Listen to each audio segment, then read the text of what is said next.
4월 세 번째 주일 우리가 함께 맞았습니다. 오늘도 복되고 귀한 날 주님 앞에 나오신 여러분들에게 주님의 은혜와 평안이 함께 하기를 축복합니다.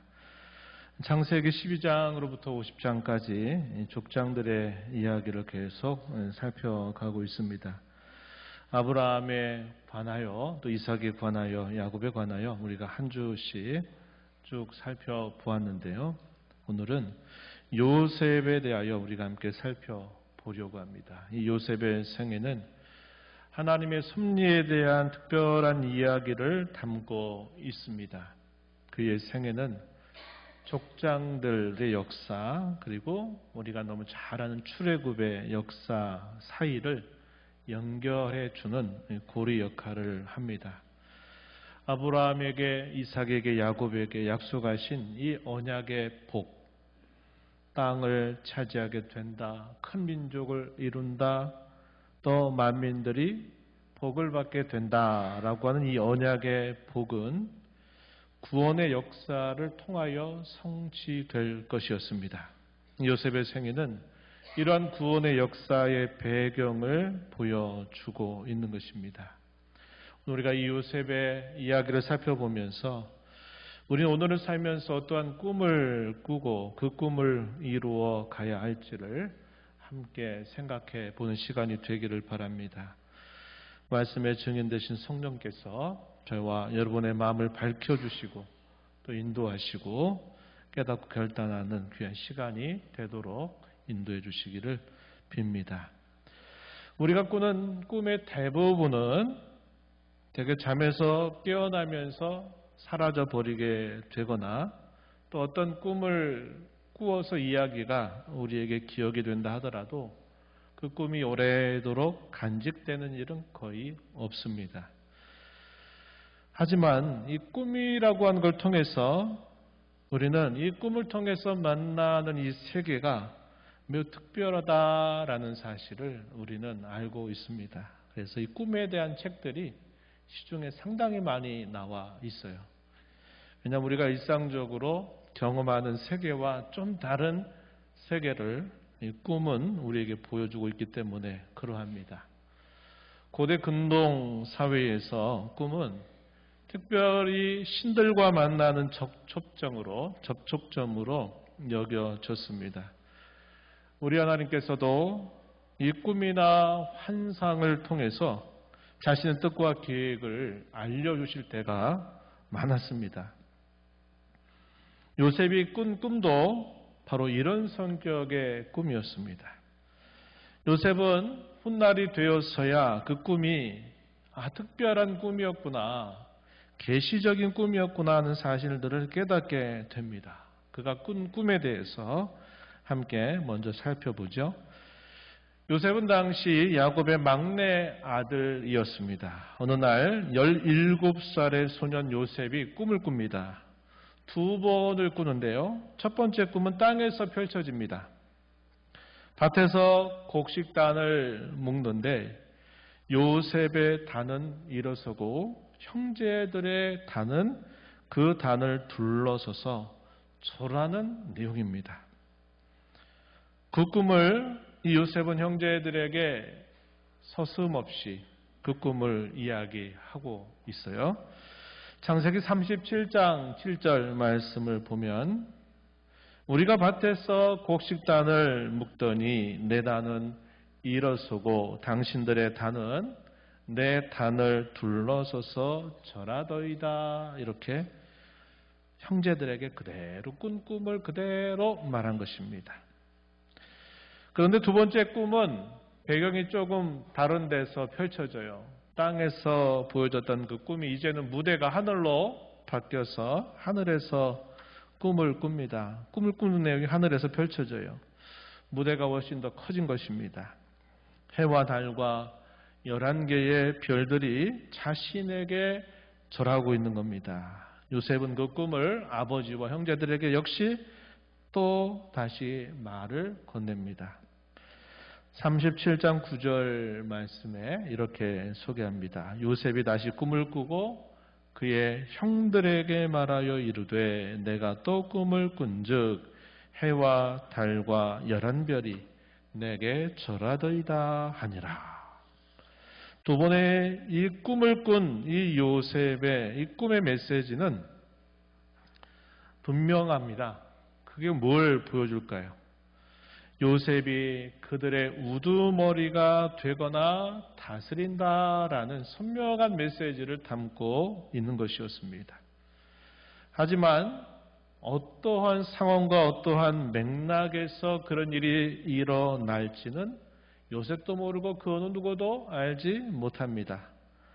또한 그들을 다스린다고 하는 그 의미가 무엇인지조차도 알 수 없다 하는 것이죠. 요셉이 그 꿈을 형제들에게 말하면서 요셉은 큰 반대에 부딪힙니다. 요셉은 그의 사랑했던, 야곱이 사랑했던 아내 라헬의 유일한 아들이었죠. 그리고 당시에는 막내였습니다. 이 야곱은 이 요셉에게 채색 옷을 입힐 만큼 특별한 사랑을 베풀었습니다. 요셉은 아버지의 사랑을 독차지 한 것이죠. 형제들의 잘못에 대해서 사사건건 아버지에게 얘기하곤 했기 때문에 형제들은 이 요셉을 좋아할 수가 없었어요. 분명히 아버지에게 그 이야기가 들어가고 또 아버지가 그것으로 인하여 자신들에게 뭐라고 하는 일들이 일상 반복되었다는 사실입니다. 바로 그러한 상황에서 요셉이 꾼 꿈을 형제들에게 말하니까 그 선명한 꿈의 내용 때문에 이 요셉에 대한 반대가 더욱 커질 수밖에 없었던 것입니다. 먼저 이 꿈에 대하여 형제들이 반대하죠. 창세기 37장 8절 말씀 먼저 보면은 이렇게 소개합니다. 그의 형들이 그에게 이르되 내가 참으로 우리의 왕이 되겠느냐? 참으로 우리를 다스리게 되겠느냐? 이런 반응을 보입니다. 그 꿈 때문에 더욱더 형제들은 이 요셉을 미워하게 되었다. 이렇게 설명해줘요. 두 번째 꿈에 대한 반응도 우리가 읽어볼 수 있습니다. 10절, 11절 말씀에 이렇게 그 반응이 소개됩니다. 그가 그의 꿈을 아버지와 형들에게 말하매 아버지가 그를 꾸짖고 그에게 이르되 내가 꾼 꿈이 무엇이냐? 나와 내 어머니와 내 형들이 참으로 가서 땅에 앞들여 너에게 절하겠느냐? 이번에는 아버지 야곱이 그를 사랑하지만 책망하는 겁니다. 형제들은 시기하지만은 이 아버지 야곱은 그것을 간직해 두었다. 이렇게 표현이 되어 있습니다. 특히 형제들의 반대는 시간이 흘러갈수록 적대감으로 이어졌습니다. 하루는 요셉의 형제들이 양떼를 치러 세겜에 있었을 때 야곱이 요셉을 형제들에게 보내면서 어떻게 있는가 기별하라고 하는 말을 듣게 됩니다. 요셉이 채색 옷을 입고 먼 길을 떠나 그곳에 도착하지만 형제들은 그곳에서 또 다른 곳으로 이동했다라는 소식을 듣고 이 요셉이 도단이라고 하는 곳에 도착하게 됩니다. 채색 옷을 입고 찾아오는 동생들을 지켜보니 형제들의 모습이 어떠했나? 오늘 우리가 읽은 본문에 그대로 표현되어 있습니다. 18절부터 20절 내용 우리 함께 소리내서 함께 읽어보겠습니다.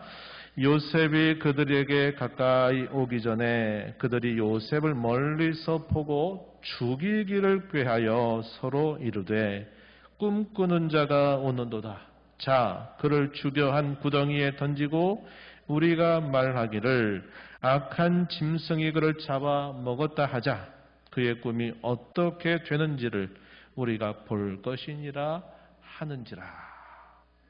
형제들의 마음속에 적대감이 생겼는데 그 직접적인 계기는 요셉이 꿈꿨다고 말하는 그 두 가지 내용이었습니다. 막내 앞에 우리가 엎드려 절한다고? 우리를 다스린다고? 이게 도대체 말이나 될 법한 이야기야? 이러한 마음을 서로 공감하게 되면서 찾아오는 요셉을 향하여 그래, 그가 죽게 되면 그 꿈이 도대체 어떻게 되는지 보자 하는 마음을 품을 정도로 이 적대감이 상당했다 하는 것을 알게 되죠. 먼 길을 찾아온 동생이 반갑기보다는 아버지의 품 밖으로 나온 것을 보고서는 이때다 생각하고서는 그를 죽이기를 꾀할 정도로 이 요셉을 미워했던 것입니다. 처음에는 첫째였던 루벤의 제안대로 요셉에게서 채색 옷을 벗기고 웅덩이에 그를 빠뜨립니다. 루벤의 생각은 나중에 다시 그를 꺼내가지고 아버지에게로 돌려보낼 계획이었습니다. 루벤이 잠시 자리를 비운 동안에 길르앗에서 애굽으로 가는 미디안 상인들이 오는 것을 보고서는 유다가 나서서 그를 우리가 죽인들 뭐하겠냐 이렇게 이야기하고서는 차라리 그를 저 상인들에게 팔아넘기자고 제안을 합니다. 형제들이 그것에 함께 동의하면서 요셉은 은 20을 받고 노예로 팔려서 애굽으로 가게 됩니다. 창세기 37장 28절 말씀에 이렇게 기록합니다. 그때 미디안 사람 상인들이 지나가고 있는지라 형들이 요셉을 구덩이에서 끌어올리고 은 20의 그를 이스마엘 사람들에게 팔매 그 상인들이 요셉을 데리고 애굽으로 갔더라. 이들은 결국 돌이킬 수 없는 잔악한 안갚음으로 동생을 무책임하게 버린 것입니다. 그리고는 그가 입었던 채색 옷에다가 동물의 피를 묻혀가지고 나중에 아버지에게 가서는 동물이 잡아 먹은 것처럼 속이고 거짓말을 하게 되었습니다. 형제들에게 미움을 샀던 요셉은 이 형제들의 적대감으로 더 이상 가족들과 함께할 수 없게 되었고 그는 한순간에 노예로 전락되어서 정처 없는 기구한 삶을 살아야만 했습니다. 요셉의 이런 삶에 대해서 성경은 이렇게 묘사해 줍니다. 시편 105편 17절부터 19절 말씀을 한번 보시면 이렇게 소개하고 있어요. 그가 한 사람을 앞서 보내셨으며 요셉이 종으로 팔렸도다. 그의 발은 착고에 차고 그의 몸은 쇠 사슬에 매였으니 곧 여호와의 말씀이 응할 때까지라. 그의 말씀이 그를 단련하였도다. 형제들의 미움과 적대감으로 버려진 요셉의 고통스러운 삶은 하나님의 섭리였다라고 이 구절은 알려주고 있습니다. 17절에서 그가 한 사람을 앞서 보내셨다. 그가 누굴까요? 하나님이십니다. 하나님께서 요셉을 앞서 보내셨다. 요셉이 종으로 팔렸다. 이렇게 표현합니다. 그래서 이 요셉의 고통스러운 삶은 하나님의 섭리 가운데서 이루어진 일이다. 이렇게 소개를 합니다. 특별히 악을 다루시는 하나님의 손길입니다. 형제들은 이 동생에 대한 이 미움이 죽일 정도까지 그것으로 안갚음하는 모습을 보여주죠. 잔악한 안갚음이었습니다. 그러한 악을 하나님이 어떻게 다루시는가를 이 요셉의 삶은 보여주는 거죠. 여호와의 말씀이 응할 때까지 그의 말씀이 그를 단련하였다라고 기록합니다. 요셉의 노예 생활은 고통 중에도 특별했죠.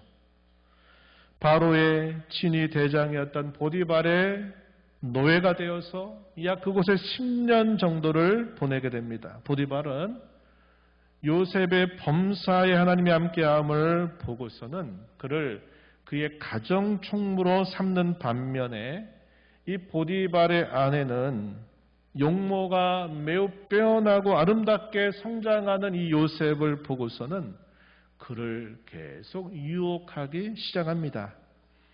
하나님 앞에서 그리고 그의 군조라고 부를 수 있는 그의 주인이라고 부를 수 있는 보디발 앞에서 신의와 충성을 다하는 요셉은 그 아내의 유혹들을 뿌리치게 됩니다. 하지만 그것이 오히려 더 큰 화를 부르게 되었습니다. 그는 보디발의 아내에 의해서 강간범으로 몰려서 왕의 죄수를 가두는 특별 감옥에 들어가게 된 것입니다.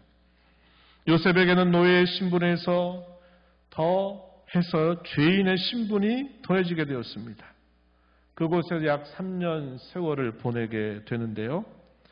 그곳에서도 이 간수장의 호의를 입어서 이 감옥에서 필요한 모든 재반 사물을 이 요셉이 맡아서 그걸 관리하게 됩니다. 수감 생활을 한 지 약 1년 정도가 되었을 때 특별한 사건이 하나 일어납니다. 바로의 음식을 책임지는 관원장 2사람이 들어왔어요. 술 맡은 관원장과 떡 굽는 관원장입니다. 이들이 한날 밤에 꿈을 꾸는데 그 꿈 때문에 이들이 번민하게 되자 요셉이 그 꿈을 자기에게 이야기해달라고 말하면서 그 꿈을 해석해 줍니다. 물론 그가 독자적으로 한 것은 아니죠. 하나님께서 그에게 알게 해주신 것입니다. 그런데 그 꿈을 풀어준 대로 그대로 꿈이 이루어진 것이죠. 술 맡은 관원장은 복직이 된 반면에 떡을 굽는 관원장은 처형을 당하게 됩니다. 요셉은 복직하게 되는 이 관원장에게 간절하게 부탁을 했어요. 자신은 죄로 인하여 이 감옥에 오게 된 것이 아니라 너무나도 억울하다. 나는 죄를 지은 게 아니다라는 사실을 바로에게 이야기해서 풀어달라고 부탁을 하게 된 겁니다. 하지만 이 복직된 이 관원은 그 사실을 까맣게 잊고서 2년을 보내게 된 것입니다.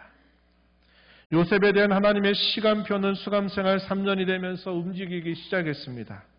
어느 날 바로가 2가지 꿈을 연이어 꾸게 됐는데 그 꿈의 내용 역시 너무나도 선명한 메시지를 담고는 있지만 그것이 뜻이 무엇인가를 정확하게 뭐가 언제 어떻게 되는지를 알 수 없어서 깊은 번민에 빠지게 됩니다. 애굽의 점술가들을 부르고 현인들을 불러들여서 그것이 무엇을 뜻하느냐고 물어보지만 아무도 그 꿈을 알 수 없었습니다.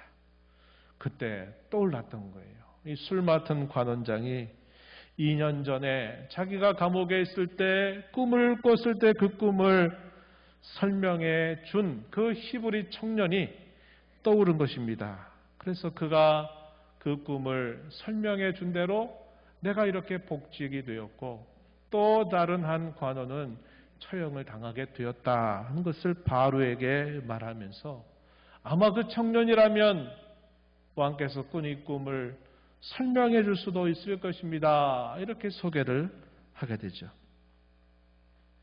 바로의 꿈은 하나님께서 그에게 주신 꿈이었기 때문에 그 어떤 사람도 그 꿈을 풀 수 없었습니다. 그 꿈은 하나님만이 풀 수 있는 것이었어요. 요셉이 기도하고 이 바로의 꿈이 무엇인가를 풀어줍니다. 그 꿈의 내용은 7년 동안의 풍년이 있은 다음에 7년 동안 흉년이 닥친다고 하는 것이었어요. 풍년을 잊게 할 만큼 극심한 흉년이 닥치게 되니까 그것을 잘 대비해야만 된다라고 바로에게 말합니다. 그리고 심지어는 그 대비책이 무엇인지조차 선명하게 바로에게 말해 주는 것입니다. 그러자 바로가 어떻게 합니까? 모든 신하들 앞에서 그를 애굽의 총리로 세우게 됩니다. 그 내용은 창세기 41장 41절로부터 43절에 기록이 되고 있습니다. 바로가 요셉에게 이렇게 말합니다. 내가 너를 애굽 온 땅의 총리가 되게 하노라 하고 자기의 인장 반지를 빼어 요셉의 손에 끼우고 그에게 세마포 옷을 입히고 금 사슬을 목에 걸고 자기에게 있는 버금 수레에 그를 태우매 무리가 그의 앞에서 소리 지르기를 엎드리라 하더라. 바로가 그에게 애굽 전국을 총리로 다스리게 하였더라. 이렇게 기록합니다. 이 바로의 이 말도 즉각적이죠. 거침이 없습니다. 굳이 이것을 기다릴 필요가 없다고 생각하는 거예요.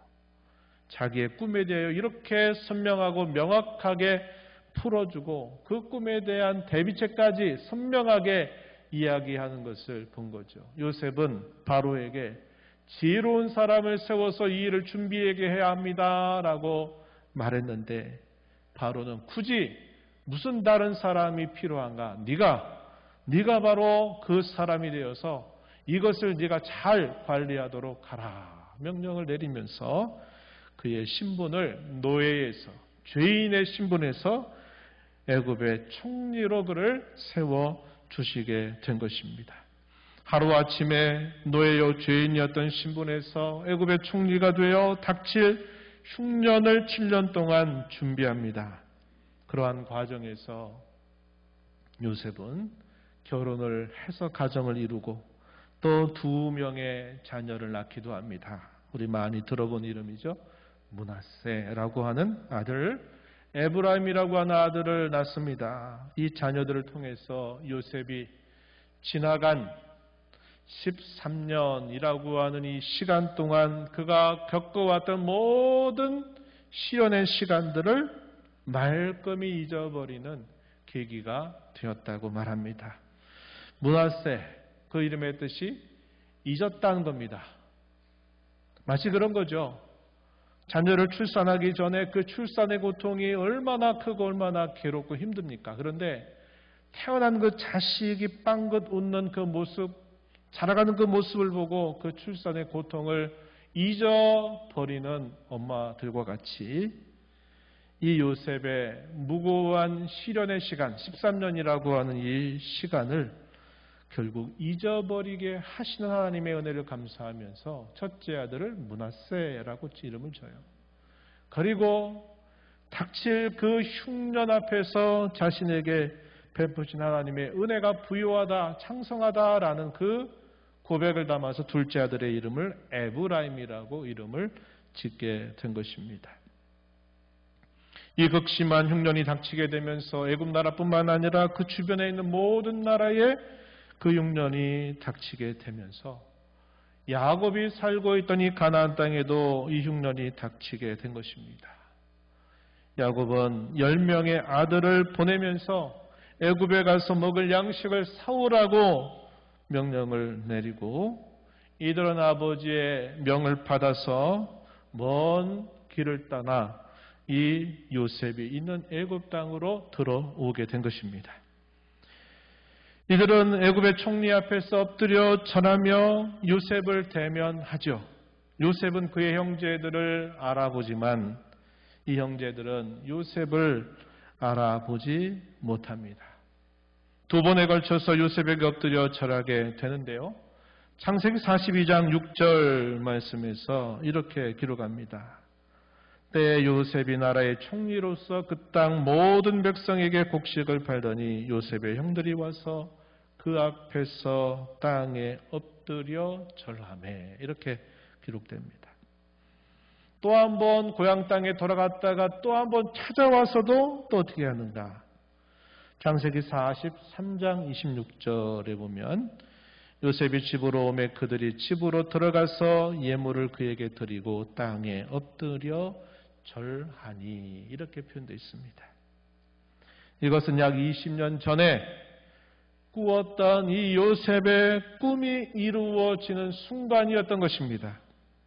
하지만 그 꿈의 성취가 문자적으로 이루어지는 내용이었죠. 하나님께서 요셉에게 주신 꿈은 단순히 그가 절을 받게 된다라는 것을 말하는 정도의 꿈이 아니었습니다. 말하자면 그 자신의 영달과 그 자신의 영예를 위한 꿈이 아니라 하나님께서 행하실 일들에 대한 꿈이었다고 하는 사실이죠. 요셉은 흐르는 시간 속에서 그것을 깨닫게 된 것입니다. 요셉이 형제들에게 자신을 알리고 한 말에서 그것이 잘 드러나고 있습니다. 창세기 45장 5절 말씀 또 7절, 8절 말씀, 요셉이 형제들에게 자신을 알리면서 해준 말에서 잘 나타나고 있어요. 유명한 구절이죠. 45장 5절에 이렇게 말합니다. 당신들이, 형제들을 말하는 겁니다. 나를 이곳에 팔았다고 해서 근심하지 마소서, 한탄하지 마소서. 하나님이 생명을 구원하시려고 나를 당신들보다 먼저 보내셨나이다.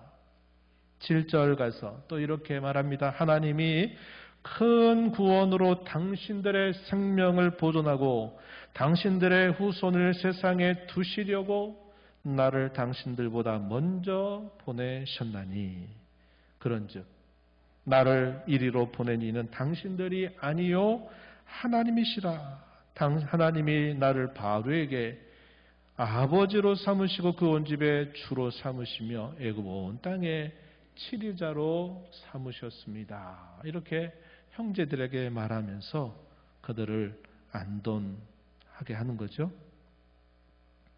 하나님은 그 형제들의 악을 사용하셔서 오히려 하나님은 큰 구원을 준비하셨다고 말하면서 두려워 떠는 형제들을 안심하게 해줍니다.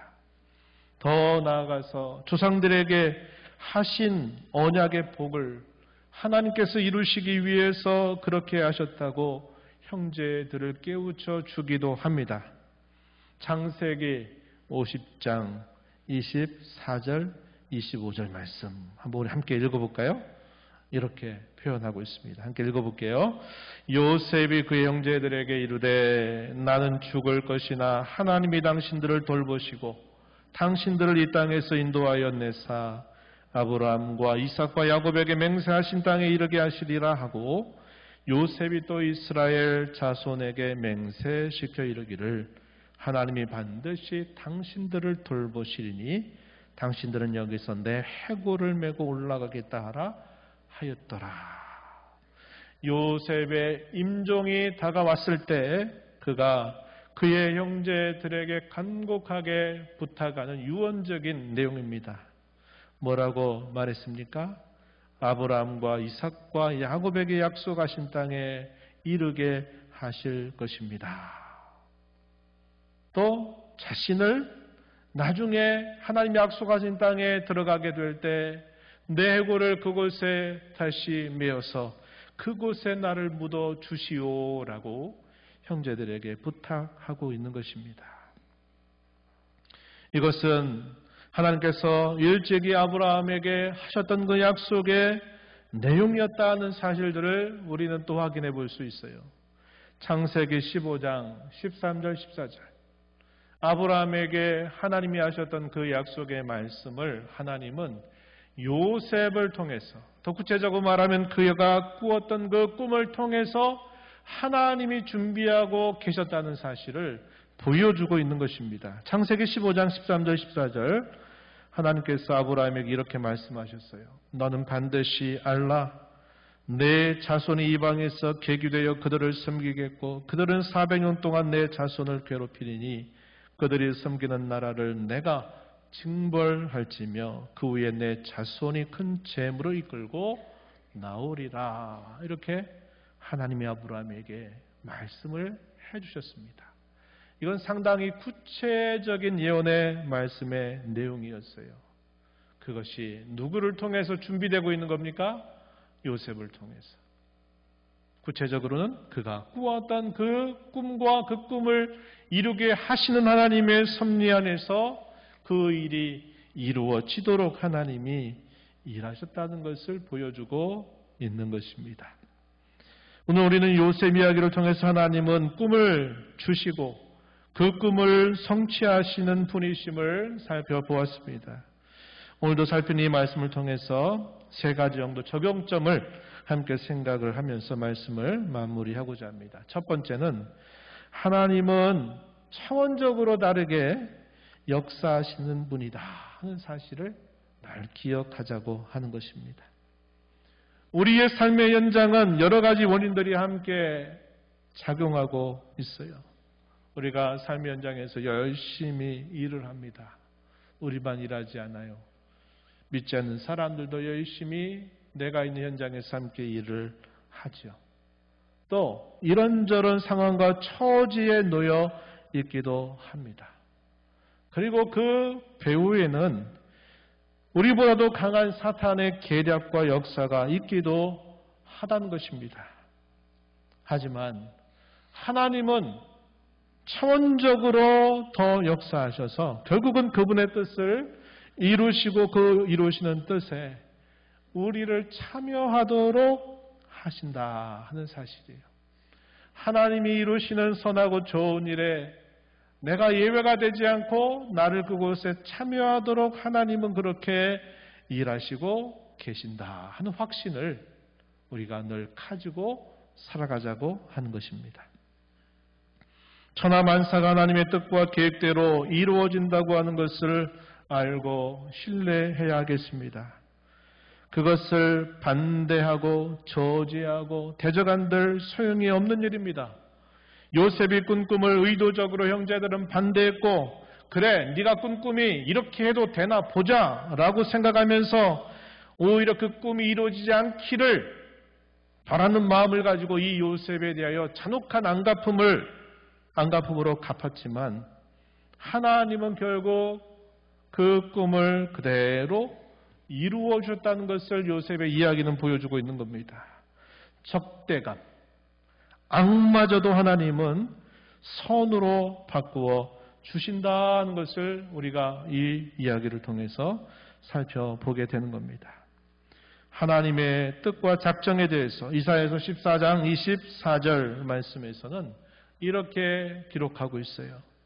내가 생각한 것이 반드시 되며 내가 경영한 것을 반드시 이루리라. 또 27절에서는 만군의 여호와께서 경영하셨은즉 누가 능히 그것을 패하며 그의 손을 펴셨은즉 누가 능히 그것을 돌이키랴. 돌이킬 수 있겠는가? 아무도 그럴 수 없다. 이렇게 가르쳐 줍니다. 이사야서 55장 8절 이하에서는 내 생각은 너희의 생각과 다르고 내 길은 너희의 길과 다르다라고 말씀하시고, 특별히 11절에서는 뭐라고 가르쳐 주느냐? 내 입에서 나가는 말도 이와 같이 헛되이 내게로 되돌아오지 아니하고 나의 기뻐하는 뜻을 이루며 내가 보낸 일에 형통함이라. 이렇게 깨우쳐 주고 있습니다. 요셉은 형제들에게 이렇게 깨우쳐 준 바 있죠. 창세기 50장 20절에서 당신들은 나를 해하려 하였으나 하나님은 그것을 선으로 바꾸사 오늘과 같이 많은 백성의 생명을 구원하게 하시려 하셨나니. 이렇게 말합니다. 나를 해하려 했지만 하나님은 그 해하려 했던 그 악을 선으로 바꾸셔서 만민의 생명을 구원하도록 이끌어 주셨다고 요셉이 형제들을 깨우치는 그런 내용을 기록해 주고 있는 것입니다. 두 번째, 우리의 역사 현장, 우리의 삶의 현장은 말씀이 응하는 현장임을 기억하며 살자고 하는 것입니다. 우리가 사는 현장은 다양한 의지와 상황이 충돌하는 현장이죠. 우리의 생각과 뜻대로 계획 세우면 다 그대로 이루어지는 현장이 아닙니다. 그럼에도 불구하고 하나님은 우리를 향한 그분의 뜻과 계획이 이루어지도록 하나님이 이끌어 주시는 것입니다. 그런데 여기서 우리가 꼭 기억해야 한 가지 사실은 우리가 바라고 원하고 기대하는 삶 속에서 이루어지는 것보다 오히려 반대로 고난과 연단과 시련을 통해서 이루어질 때가 많다고 하는 점이에요. 욥은 말할 수 없는 고통을 한꺼번에 당한 인물이죠. 그는 그 고통 중에 이렇게 고백했습니다. 욥기서 23장 10절 이하에서 그는 이렇게 말해요. 그러나 내가 가는 길을 그가 아시나니 그가 나를 단련하신 후에는 내가 순금같이 되어 나오리라. 13절에서는 또 이렇게 말합니다. 그는 뜻이 일정하시니 누가 능히 돌이키랴. 그의 마음에 하고자 하시는 것이면 그것을 행하시나니 그런즉 내게 작정하신 것을 이루실 것이라. 이런 일이 그에게 많이 있느니라. 고통과 또 깊은 시련 속에서 하나님을 향하여 그가 붙들고 있는 그의 확신의 내용이 여기에 표현되고 있다 하는 것입니다. 로마서 5장 2절 이하에서도 그런 내용들 우리에게 소개해줘요. 이렇게 말합니다. 또한 그로 말미암아 우리가 믿음으로 서 있는 이 은혜에 들어감을 얻었으며, 과거형입니다. 하나님의 영광을 바라고 즐거워한다. 장차 이루어질 미래에 대한 것입니다. 과거와 미래 사이 현재의 모습을 3절에서 이렇게 소개하죠. 다만 이뿐 아니라 우리가 환난 중에도 즐거워하나니 이는 환난은 인내를, 인내는 연단을, 연단은 소망을 이루는 줄 알미로다. 이렇게 말합니다.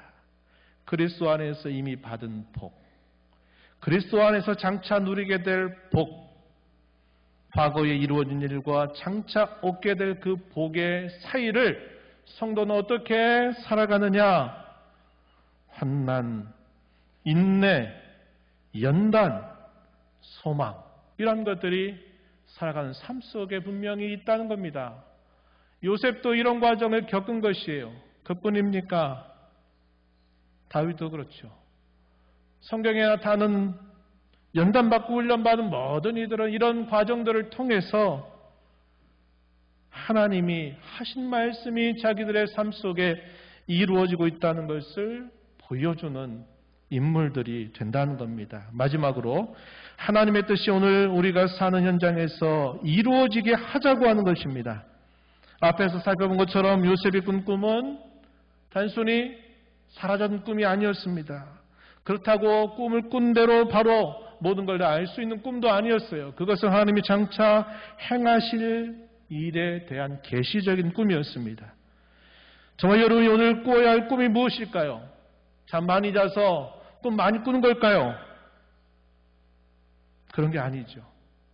내 기대와 바람을 그 꿈에 실어서 그렇게 하는 것이 아니라 우리가 꾸어야 할 진정한 꿈은 아버지의 선하신 뜻입니다. 마태복음 6장 10절에서 주의 기도 가운데 이렇게 말하죠. 뜻이 하늘에서 이루어진 것 같이 땅에서도 이루어지게 하소서라고 너희들 이렇게 기도해라. 그분의 뜻은 무엇보다도 하나님의 나라와 그분의 의를 구하는 것이라고 우리에게 가르쳐주고 있습니다. 하나님의 뜻이 요셉의 삶 속에서 이루어진 것처럼 오늘도 그분의 뜻이 저와 여러분이 살아가는 이 인생의 여정 속에서, 삶 속에서 이루어지기를 소망하며 힘써 살아야 하겠습니다. 어떻게 하면 그렇게 될까요? 주어진 하루하루 매일매일을 믿음으로 사는 그런 삶의 자세를 우리가 힘써 살아감으로 그렇게 한 것입니다. 이에 관하여 욥은 그러한 자세를 우리에게 잘 가르쳐주고 있어요. 욥기서 23장 11절 12절 말씀 우리 함께 읽어볼까요? 내 발이 그의 걸음을 바로 따랐으며 내가 그의 길을 지켜 치우치지 아니하였고 내가 그의 입술의 명령을 어기지 아니하고 정한 음식보다 그의 입의 말씀을 귀히 여겼도다. 아멘. 조금 더 우리가 읽었던 그 욥의 확신을 그가 가지고 있으면서 그가 하루하루를 어떻게 살았는가에 대한 그의 삶의 고백이었습니다.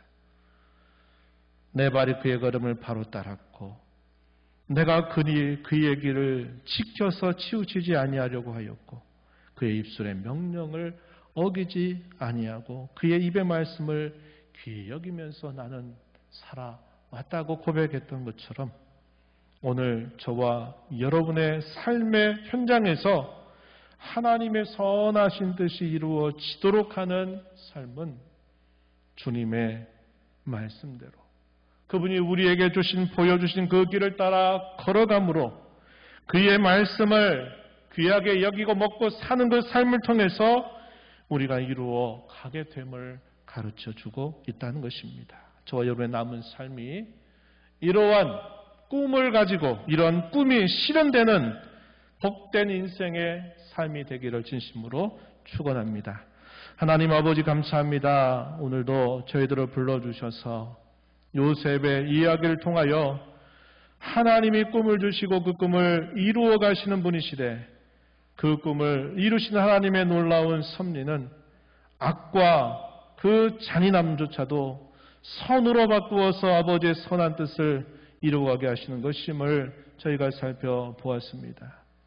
하나님의 이 구원의 역사가 펼쳐지게 될 그 일들을 바라보면서 형제들을 안위 하였던 것처럼 저희가 살아가는 매일매일의 삶의 현장이 하나님의 뜻이 이루어지고 그 뜻에 참여하게 되는 복된 삶 살아가는 저희들 되게 주옵소서. 예수님 이름으로 기도하옵나이다. 아멘.